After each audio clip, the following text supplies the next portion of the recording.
Hi, everyone.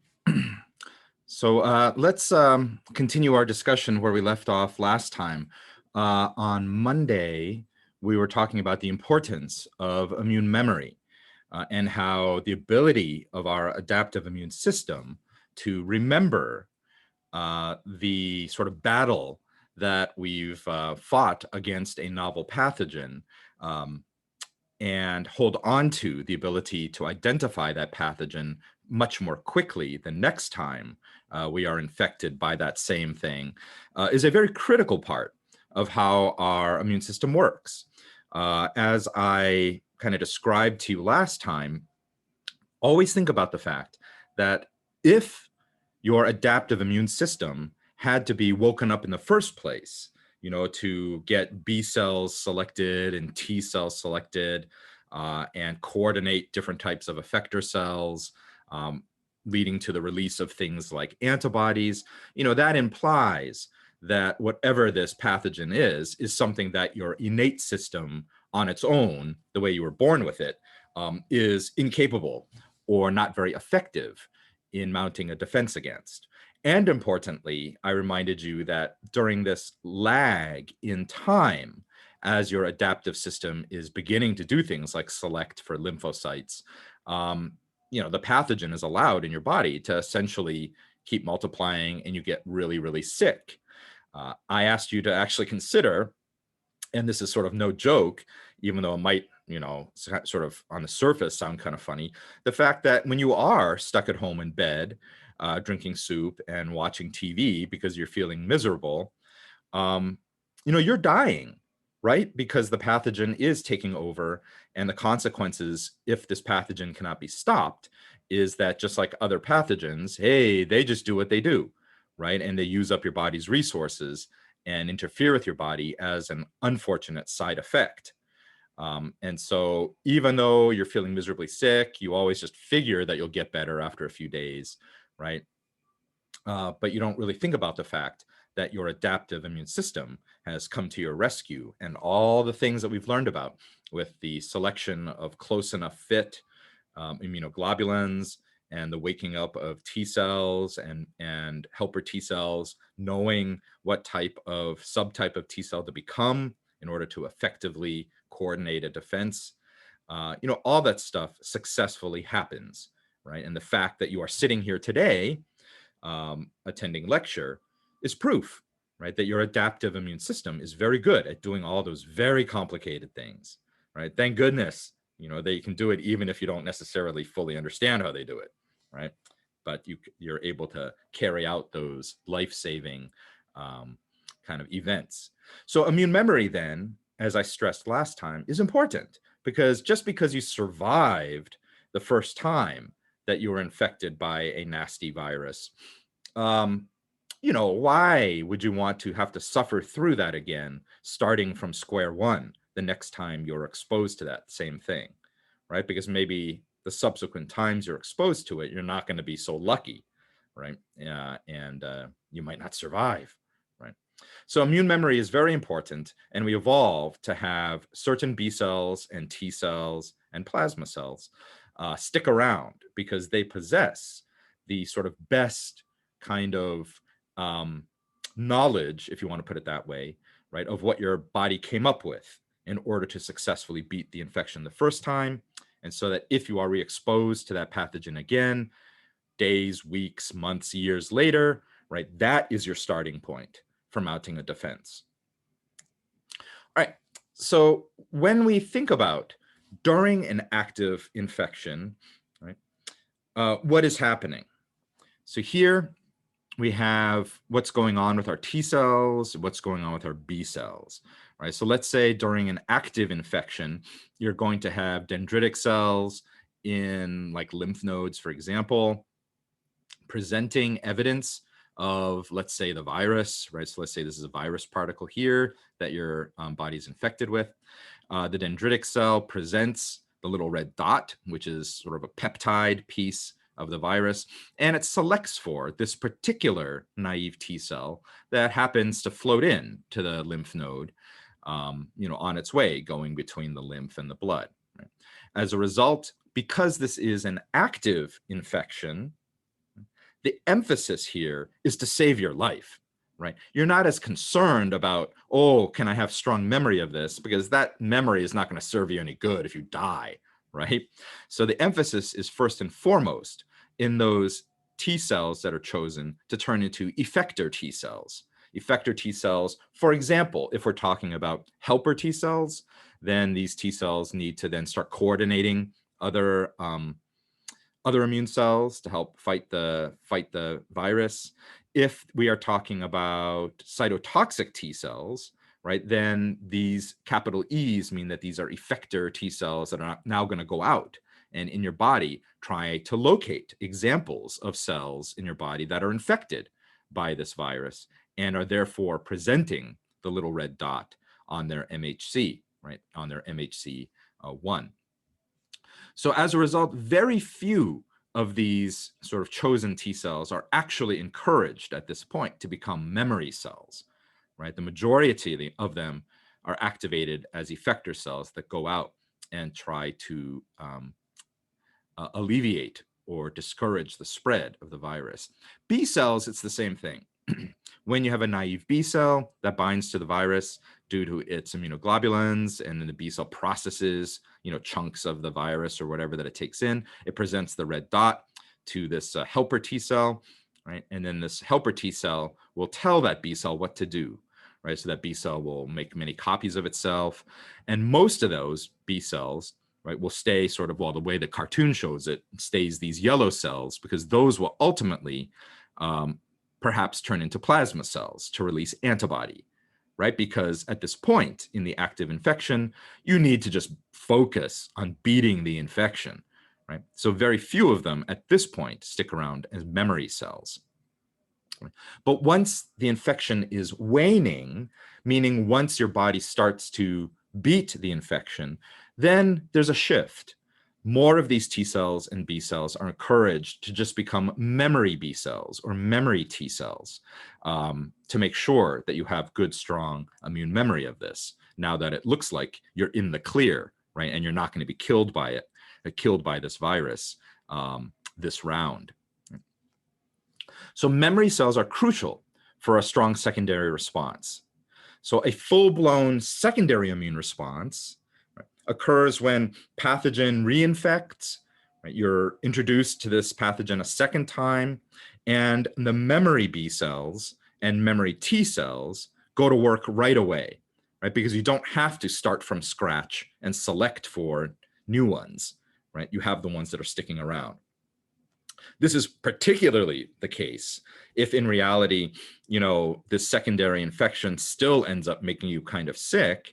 That's even more emphasis on your immune system really paying attention and realizing, hey, this wasn't just a one-time deal that happened like 6 months ago or 6 years ago. We are encountering the same pathogen again, right? So our secondary full-blown immune response is really huge compared to the primary response.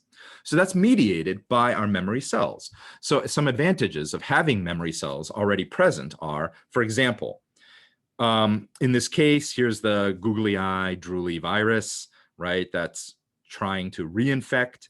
So this is after many months or years after the first time that you got sick from this virus, you have these memory B cells, right? These memory B cells that have the IG that right away can bind to certain surface features, certain antigens, and the B cell can turn into a plasma cell and make lots of high quality antibody right away, right? Enough to be able to really help out in neutralizing the virus, right? So as part of your memory, that means that the number of these antigen specific memory cells that you have compared to the by chance brand new naive B cells that are coming out of your bone marrow that day, right? You should have more memory cells that recognize the virus than the brand new naive B cells, right? So they're outnumbered like 100 to 1, right? So you have more of these cells that are specific right from the start. The activation of these memory cells is much faster.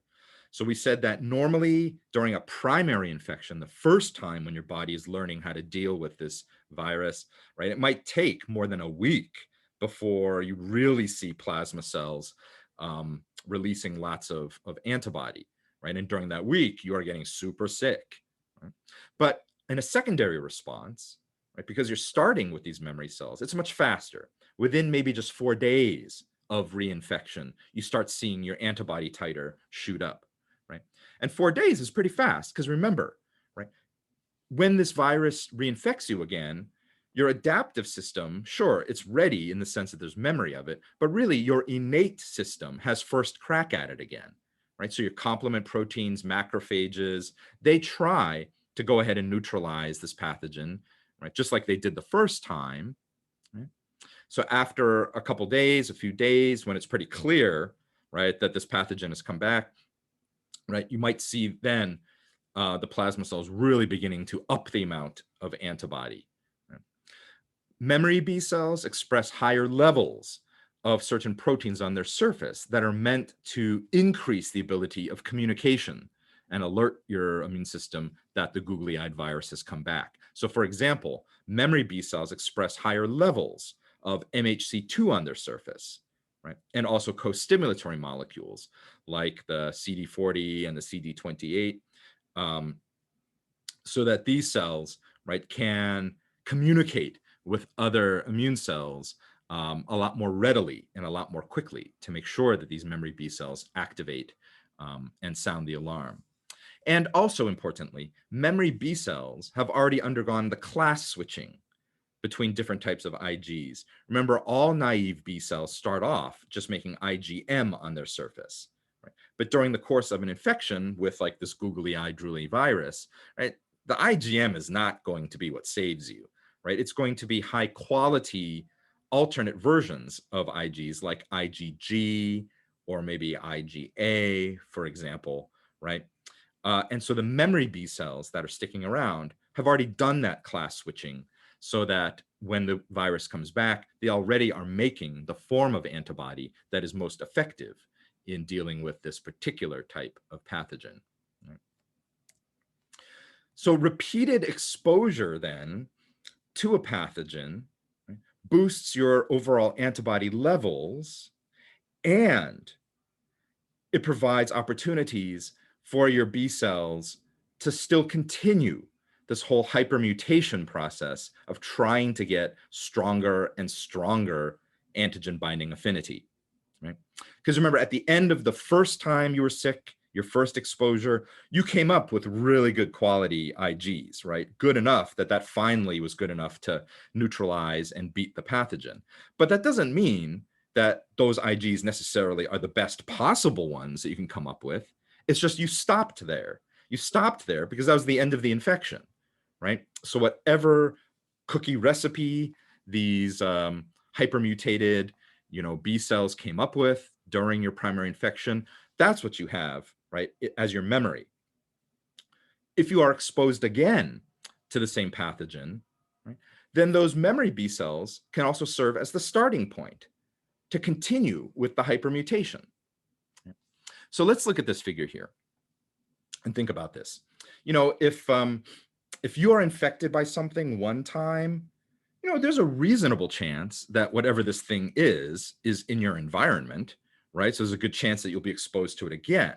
But until you are exposed to it again, your immune system, it doesn't quite know how much effort or resources it should devote to making a strong immune memory, right? I think I pointed out to you before, if our immune memory, if part of that is things like the presence of memory cells, B cells, T cells, and the presence of elevated antibody levels floating on our blood, it's just not simply practical for your body at this moment to have in it high levels of every single memory B cell, T cell, and every single antibody that your body made in the course of your 20 plus years of fighting pathogens, right? There's just not enough physical space in your body, right? So as a result, even though a primary infection gets your adaptive system working, and hopefully there's some memory of what your immune system came up with, right?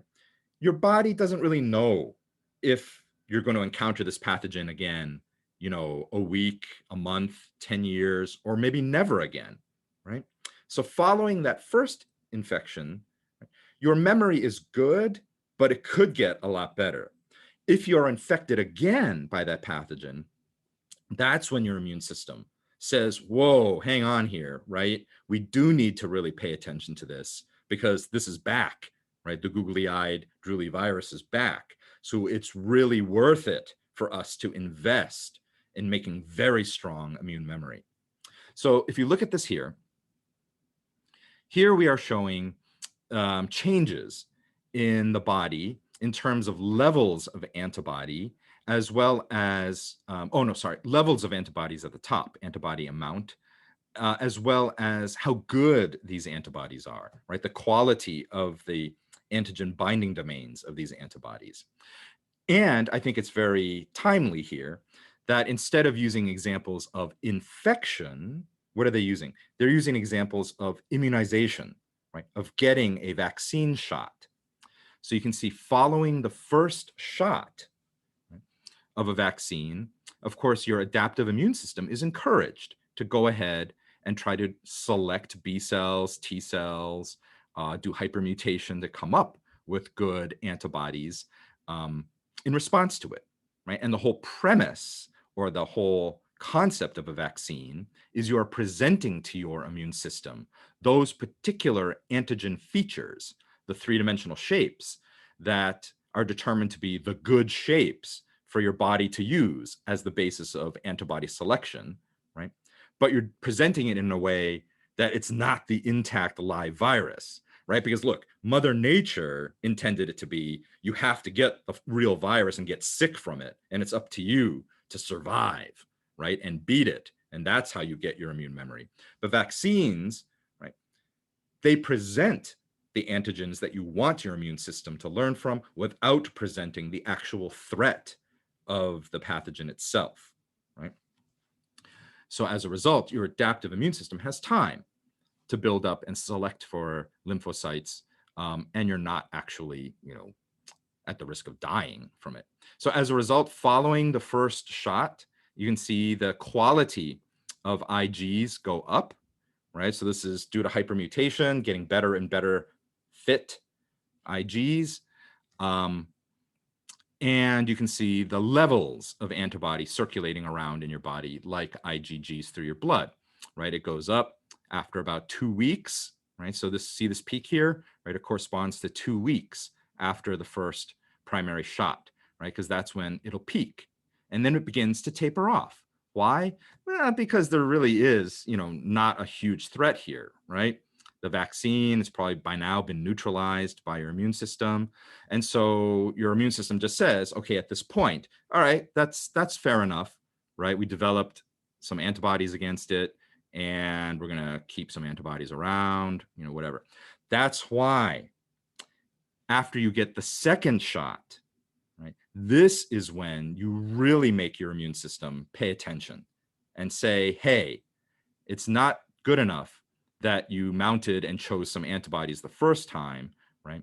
We really need you to take this seriously. So following the second shot, you have a much stronger immune reaction, because that's how Mother Nature designed us, right? Because the fact that you're exposed to this thing a second time means, right? It's in our environment. We do need to develop really strong protection against it. So as a result, look, your antibody amount shoots up dramatically, right, after the second one.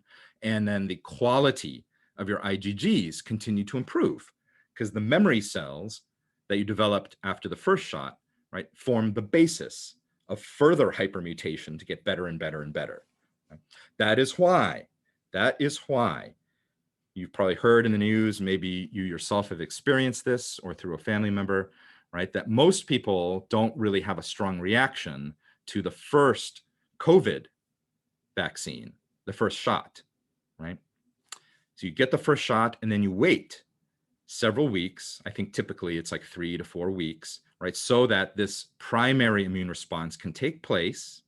And then you get the second shot to really make your immune system take this seriously. And that's why when there are bad side effects, it typically happens after the second shot, right? Because then your immune system really goes overboard, and many of the side effects that are associated with your immune system really waking up.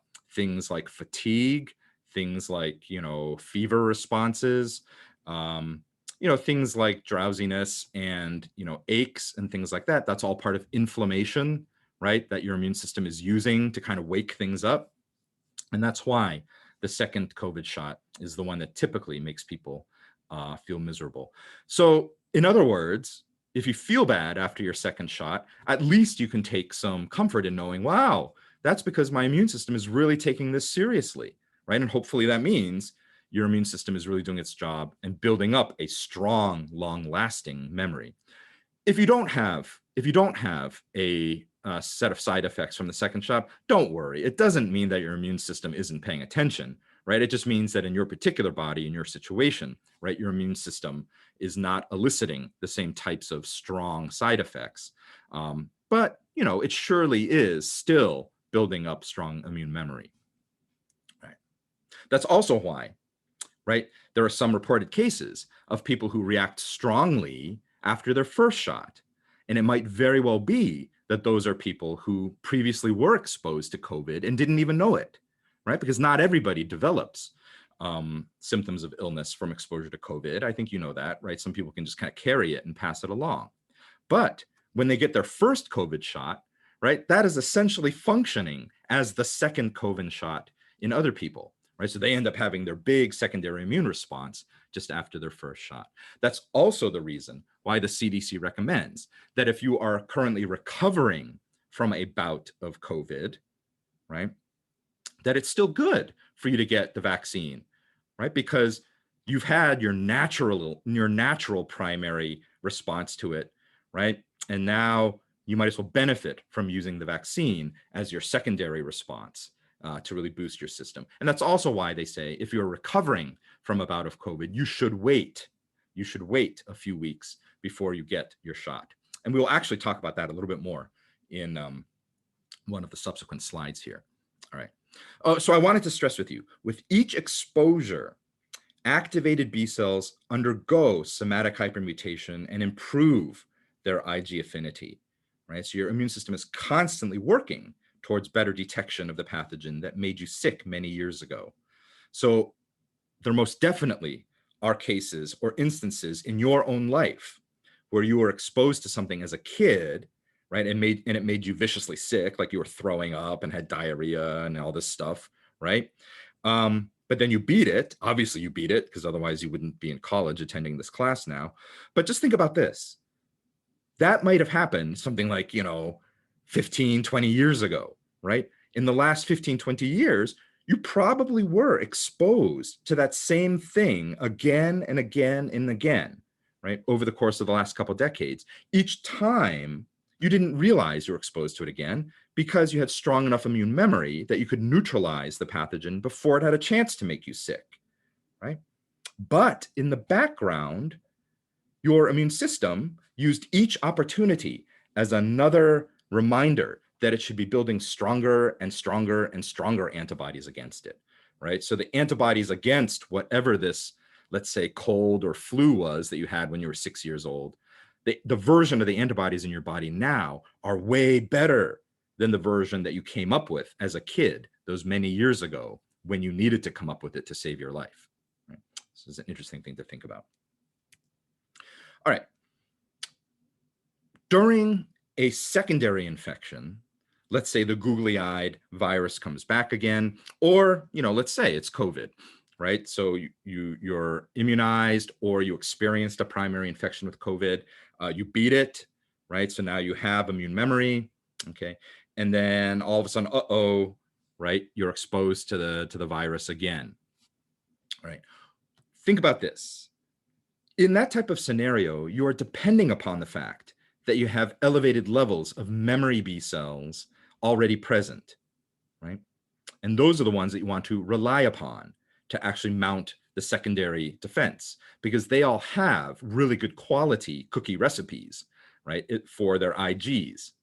And the whole point is, you don't want to waste time having to go through the selection of brand new B cells from scratch. But right? Every day, you have hundreds of millions of brand new B cells coming out of your bone marrow. And certainly there's going to be a population of those that are the close enough fit puzzle pieces to the antigen of the virus, right? So those will also start to want to bind, right? But that just gets in the way, right? Because why do you want to worry about reselecting and starting from scratch these naive B cells when in reality you have these great memory B cells to work with? So our body has a way to actually discourage naive B cells during a secondary immune response, right, from being chosen or selected.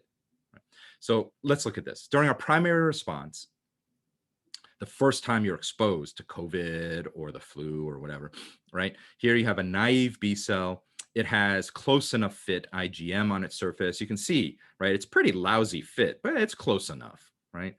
And so this B cell then is activated, and through all those processes that we talked about, it might become an antibody-producing plasma cell, right? And the first thing it's going to do is produce some low affinity quality IgMs as antibodies that are floating away, as other brother and sister B cells, because this thing's going to divide and make many copies of itself. Remember, some of them are off in the germinal centers of the lymph nodes doing the hypermutation. So as a result of those other B cells doing the hypermutation, you end up beating this infection because you make high quality antibodies, right? Maybe IgGs now, right? That represent much better fit to the antigen. Right? Now, let's say months or years later, you are exposed to the same pathogen again. Right? In this case, you're going to have memory B cells that are sticking around, right? But you also, on that given day, happen to have a pool of brand new naive B cells that just came out of your bone marrow, right? Just like that very first day many years ago when you had to select for them. But now you don't want to bother selecting for them, right? Because that's going back to square one. Look, if this naive B cell is floating around, right, with close enough fit IgM, it's like, hey, check it out, right? I have close enough fit, Ig, right? So you might have these B cells, these naive B cells, kind of interfering with the ability of the memory B cells to properly bind and detect the virus, right? So this is something that's interesting. This is a key thing that happens. Because this is a secondary response, you already have high quality, these orange antibodies made, right, as part of your memory from your primary response. Naive B cells have on their surface Fc gamma receptor, Fc gamma R2B1. This is green thing. This Fc gamma receptor can bind to the stems of IgG, right? They bind to the gamma Fc region of antibodies. So you can see this naive B cell that came out this day, right?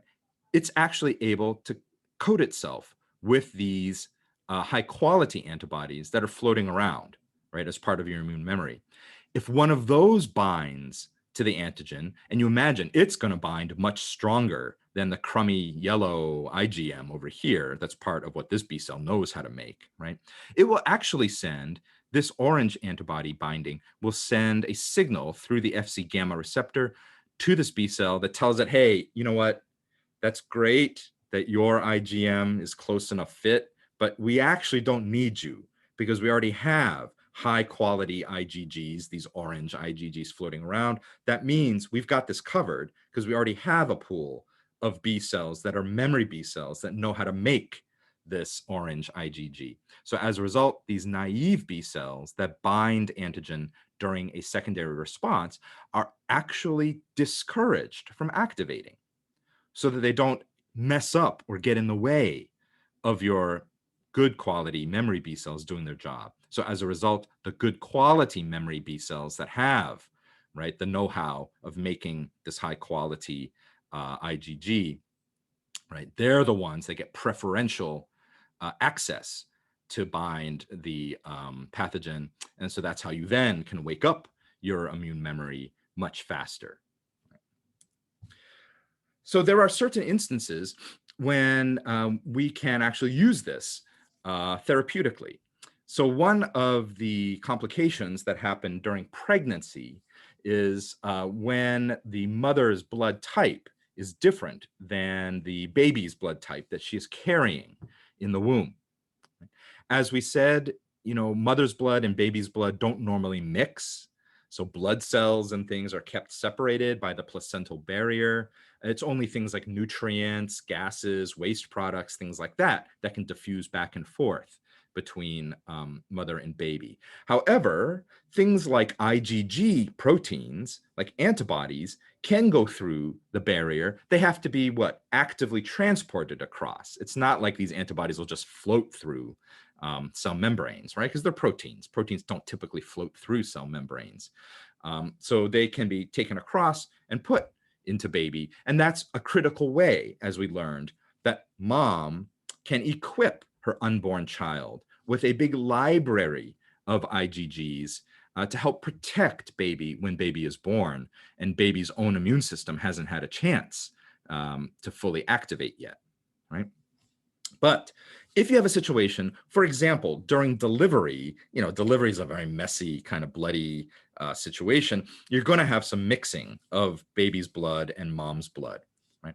So as a result, you may actually end up with mom producing antibodies against baby's blood type, right? So the E here just means it's an erythrocyte, right? So it's a baby's blood cell, and maybe baby is Rh positive, let's say. Okay, and mom is Rh negative. So there's actually a possibility that mom has naive B cells that have Igs that bind the Rh signal, right? And then mom might actually develop during this following birth, right? Her immune system, even though baby's born, mom's immune system might actually be like in the background going like, oh, we should select and build up some memory against this weird Rh factor, right? As though your immune system really knows what it's called, right? But it'll build up immune memory against it. And so what might happen is, unfortunately, when mom gets pregnant again, and the second child, in utero is also Rh positive, the baby's Rh positive because of dad, right? Dad is contributing the allele for the Rh. The problem is mom has immune memory against baby's Rh positive status, right? And the problem is those antibodies, those IgGs that are made by mom's immune system, right, are transferred just like any other IgG into baby's body, right, while baby's still in the womb. And as a result, those antibodies might actually start targeting and destroying baby's own blood cells in the circulation. So the way we prevent this from happening. So this results in the baby born anemic, right? Meaning lower levels of red blood cells than needed to properly carry oxygen and things like that, right? Because ironically, mom's antibodies that are part of baby that's meant to protect baby are improperly destroying baby's own blood cells, right? So the way we can do this is during pregnancy, when it is determined that this situation is going to happen, like mom is Rh negative and the baby's Rh positive, mom can actually receive an infusion of anti-RHD IgGs, right? So the IgGs are intentionally put into mom so that any naive B cells that are coming out of mom's blood, bone marrow, right, if they start binding to the evidence of baby's blood type in there, they're discouraged from actually activating, right? Because these IgGs are present and they discourage mom from mounting a defense, right? So this would typically happen, I think they give it pretty close to birth. So the idea is these antibodies are not transferred into baby. They're really part of mom, meant to kind of discourage mom's body from actually thinking that the exposure to baby's blood means that it has to learn and select for antibodies against it. In terms of T cells, we have two populations of T cells. We have what are called central memory T cells that stick around, right? And these are primarily helper T cells. So imagine you have this memory helper T cell. So it's a CD4 positive helper T cell that's sticking around as a memory cell. It has the memory of the googly-eyed virus, right? When the googly-eyed virus comes back again, right, this memory T cell is the one that can quickly help encourage memory B cells that also remember the virus to quickly activate.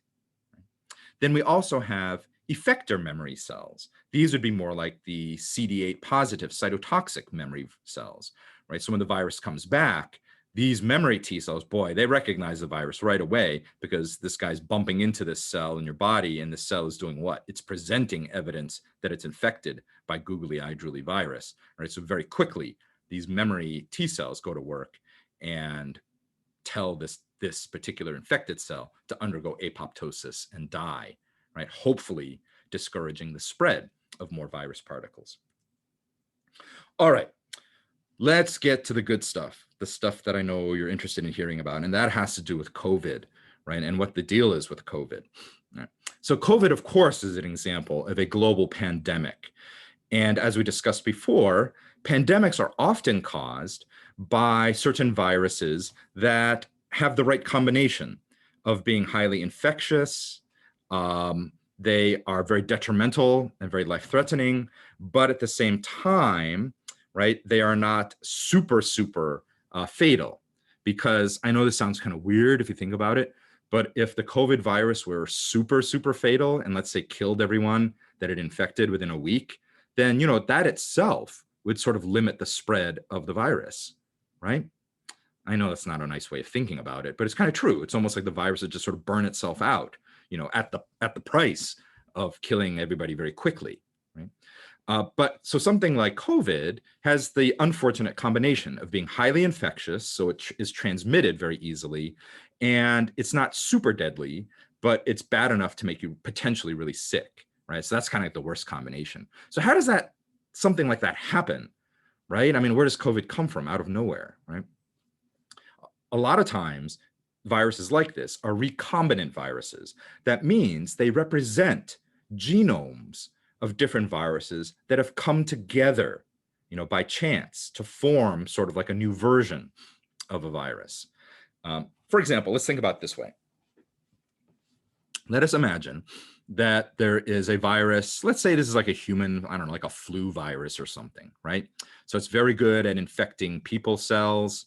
It's very good at infecting people cells, but fortunately, it's not super deadly, right? I mean, look, let's face it. Yes, I know every year, tens of thousands, if not hundreds of thousands of people around the world do die of the flu, right?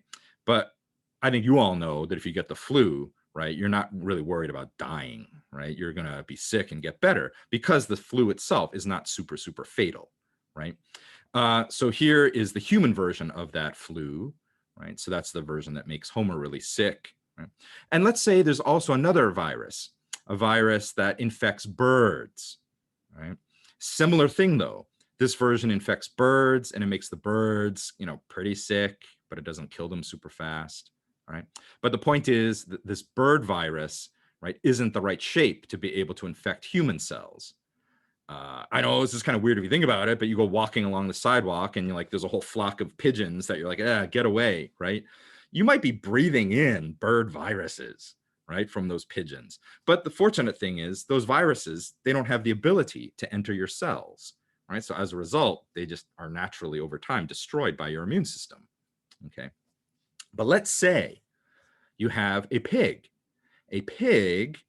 whose surfaces of its cells, right, have certain structural features like glycoproteins, things like that, represented by the little purple lollipop here, right, that are actually suitable for the human version of the virus to infect it, and also the bird version of the virus can infect it as well.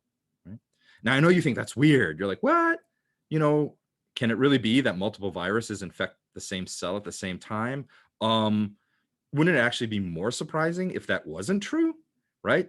Because there's no weird unwritten virus rule that says like if a virus is infecting a cell, then other viruses that are being breathed in, even if they're a different type of virus, are not allowed to infect the same cell, right? In fact, one cell might be infected with thousands of particles of two different types of viruses that unfortunately are being taken in. So that's what happens in this pig cell, right? Both the human and the bird version of this virus infected. So as a result, all that genetic material is getting mixed up inside of the pig cell. Right? Yeah, the pig gets sick, right? But importantly, the genomes of these two different viruses gets mixed up. And so what do you end up with? You end up with a recombinant version of this virus that is unlike either of the previous ones. And unfortunately, right, maybe it is the combination that allows it to infect human cells, but unfortunately, it carries viral elements, viral genes that the human species has never encountered before, right? Because these were all things that birds had to deal with. So what does that mean? It could very well mean that our immune system, right, is very poorly equipped to quickly deal with this. And this virus might spread very quickly and rapidly in our bodies, right? So that's why things like COVID, right, are particularly dangerous. So coronaviruses, so COVID is an example of a coronavirus. So it's an RNA virus. It carries its genetic material around as RNA, right, not DNA. There are many examples of coronaviruses like COVID making the jump from other species into people, right? So this goes back all the way to, let's say, the 1100s, right? There's evidence of viruses jumping from bats into people, or SARS, right, in 2003, jumping from bats to other intermediate mammals into people. MERS went from bats to camels to people. We don't know at this point what the originating animal is where the COVID-19 virus came from, the SARS-CoV-2, right? I mean, early on, there was lots of speculation that it could be bats, it could be pangolins, things that are, sold in meat markets. But the truth is, even now, we still don't know what it is. But that's what has happened, right? By jumping through different organisms, the genomes have gotten mixed up so that they have the combination of being able to infect our cells, but yet presenting viral components that the human body is not used to seeing, right? So it's the first time in the human species that we've had to deal with these particular types of things in the virus. So here's the COVID-19 virus, the SARS-CoV-2. And so it's very closely related to previous SARS viruses, right, like SARS or MERS. And so SARS stands for severe acute respiratory syndrome, right? So we now call this SARS virus 2, right? And so really it's just genetic material, RNA, that has some proteins in there, proteins that take care of maintaining the RNA and also replicating the RNA, surrounded by a capsule, which is a lipid capsule, very much similar to the cell walls of our cells. And it's studded with these protein spikes. So these protein spikes are the right shape to bind to certain proteins that are on the surfaces of our cells, for example, the cells of our respiratory tract. In particular, this one receptor known as ACE2, which is an angiotensin converting enzyme that's normally used and received by the cells of our respiratory tract as a way to modify things like the constriction of blood vessels and also the tightening of smooth muscles, right? So it just so happens that this is how the virus gains access into our cells. So these glycoprotein spikes, as with most viruses have these types of structures on the outside that represent the three-dimensional shapes that bind to the host cell and get the virus in. These serve as your best sort of potential antigen signals that your immune system is going to actually choose antibodies against, right? Because they're positioned on the outside of the virus by design, right? And they have distinct three-dimensional features that make this virus unique because they have 3D features that bind to this ACE2 receptor. So here's the protein spike.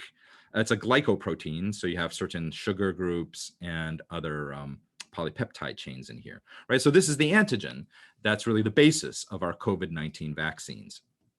So as we discussed before, in a very basic kind of sense, the idea is if you can introduce just this antigen, right, without it being part of a virus particle, if you can introduce that into a person's immune system, then you're giving the person's immune system a sneak peek, right? You're giving it a heads up that this is a foreign shape that you want the immune system to go ahead and start selecting antibodies for, so that the person's immune system can build up immune memory without any risk of them actually getting sick at all, because this is not the intact virus. This is just a piece of it, right? The piece that matters in terms of your immune system recognizing it, right? So you have B cells that have Igs that recognize the antigen.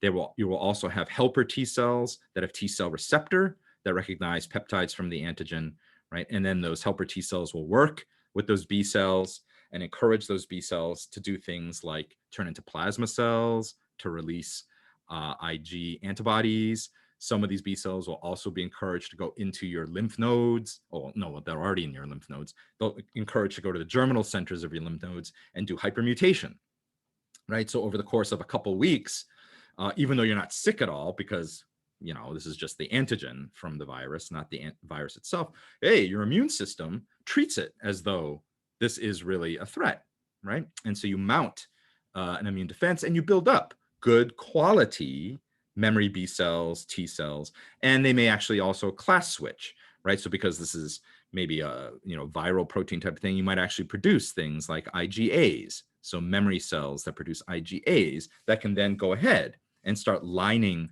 your respiratory tract in defense of anticipating the virus, right? So here are some other views of that glycoprotein spike.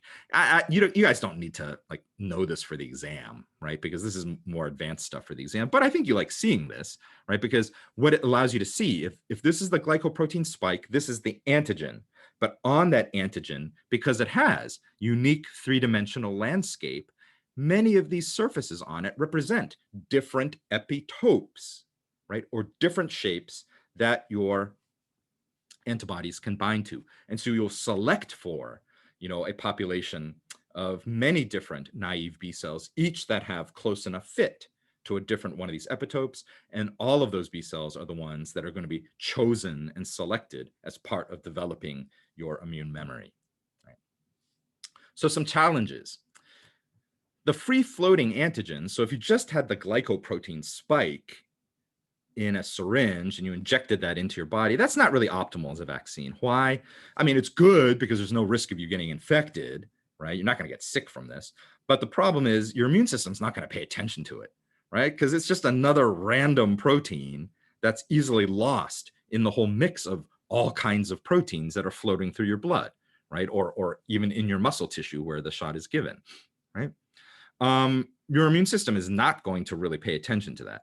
So one way to get things to pay attention is if you are going to use the antigen directly as the basis of your vaccine, you need to have other ingredients in the vaccine formulation to really get your immune system kind of alerted. And those other ingredients are what we call adjuvants. So certain types of oils, certain types of lipopolysaccharides that are actually derived from bacterial cell walls, certain types of metals like aluminum, right? If they're all part of what's injected into you, those substances, right, we now know really help induce inflammation and they get your immune system to respond, right? But unfortunately, those adjuvants are also associated with certain types of bad side effects like fever, potential shock, for example. Either way, this is not the natural mode that your immune cells would have actually learned to pay attention to something, right? Because there's no real virus there. There's no real infection going on. Therefore, the immune memory based upon this might not be that strong. Right? We also learned that sometimes you can use attenuated whole viruses, viruses that have been altered so that they're lazy, right? The lazy virus.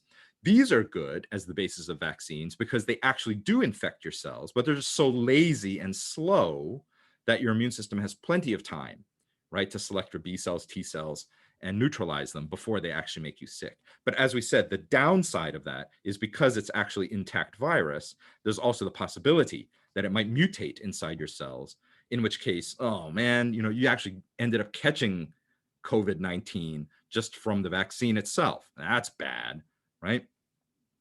So that's why these new types of vaccines that are coming out, like the Moderna and Pfizer vaccines, right, are exciting because they're based on mRNA, right? What's mRNA? Remember, when you have a gene inside of your cells, whether it's your own gene, right, as part of your genome, or if it's genes that are brought in by a virus particle, right, those genes, right, in order to be turned into protein, right, they have to be first transcribed and processed as mRNA. and then the mRNA is translated by your cells to create different proteins, right? In the case of coronaviruses, they carry RNA in the first place, right? So for example, the RNA that codes for the glycoprotein spike part of the virus, right? It comes in as part of the virus genome. So if you went ahead and actually designed a vaccine that is just the mRNA for that particular glycoprotein spike, right, not the other parts of the vaccine, because you don't want your cells to make those, and you put that in your cells, then your cell will make the glycoprotein spike as though it's being infected, right? And it will present the glycoprotein spike to your immune system in a way that closely mimics an actual infection. Right? But again, because there's no real infection, because it's just the mRNA that makes your cell make the glycoprotein spike, right? There's no risk of you actually getting sick. So these mRNAs are what we call modified mRNAs or mod mRNAs. So this is what the Pfizer and the Moderna vaccines. So they're engineered, right? So these mRNAs have 5' and 3' caps as part of the mRNA sequence that make it really look more like a normal mRNA that our own cells would make, because after all, our ribosomes are geared up to do a better job of making those types of mRNAs translated into proteins, right? They also have 5' untranslated regions in the mRNA that really encourage the ribosomes to take the mRNA, bring them to the endoplasmic reticulum, and you have higher efficiency of making the glycoprotein spike, translated into the endoplasmic reticulum. And importantly, they also have substitutions. Different bases or nucleotides in this mRNA are altered. So instead of uracil, right, or instead of cytosines, they actually engineer this vaccine version to have modified bases, pseudouridine and 5-methylcytosine. Why is that? Because by having those types of signals that are very foreign to your cell, right, those don't impact your ability of your cells to translate and make the protein, right? So they don't actually negatively get in the way of your cells making the glycoprotein spike, but they do get in the way of your cell's own pathogen detecting machinery to detect that there's viral mRNA present. Okay, because remember we learned as part of a viral interferon response, certain types of foreign, like double-stranded RNAs, things like that, are detected by our mitochondria, right? There are different proteins as part of our immune system that recognize foreign genetic material, and that's what mounts the interferon antivirus defenses. Right? In this case, if you modify the RNAs, those defense mechanisms don't recognize it, so they don't get in the way of your cell making the glycoprotein spike. Okay, last slide. All right, so this is typically then what happens. Normally, the COVID-19, the SARS-CoV-2, it binds to the surface of your cell by having these light blue glycoprotein spikes that bind to the ACE2 receptors on the surface. That's what gains entry, and the virus releases its RNA. Right? So certain proteins that are also released by the virus that it was carrying around copy the RNA and start making many copies of the viral genome, right? And then at the same time, this RNA, it doesn't have to go through the nucleus at all because it's already RNA. And so your poor ribosomes in your cells begin to make the different viral components. For example, stuff that makes the envelope protein, stuff that makes the membrane, and stuff that makes the glycoprotein spike, right? So as a result, those proteins are all made in the endoplasmic reticulum, and they get assembled, right? They get assembled inside of the cell, going through the Golgi into new virus particles that then are released to infect other cells. So what we're saying is, forget about all these other mRNAs, right, that are part of what the viral genome carries. If you just introduce the one that you care about, that you want your cells of your body to make as part of the vaccination, that's the spike protein one, right? Then your cells will just make the glycoprotein spike and have that on its surface, even though it's not going to make the rest of the virus, right? And therefore, you get a very strong immune response, right? Because this looks like your cell is infected with virus particles, right? And your T cells, B cells, they're used to seeing antigenic signals presented on the surfaces of your body's cells. And that's how you mount a very strong immune response, because this is what Mother Nature, sort of designed our immune system to recognize. Okay. All right. Okay. I'm going to stop there because I know some of you have to get off to lab.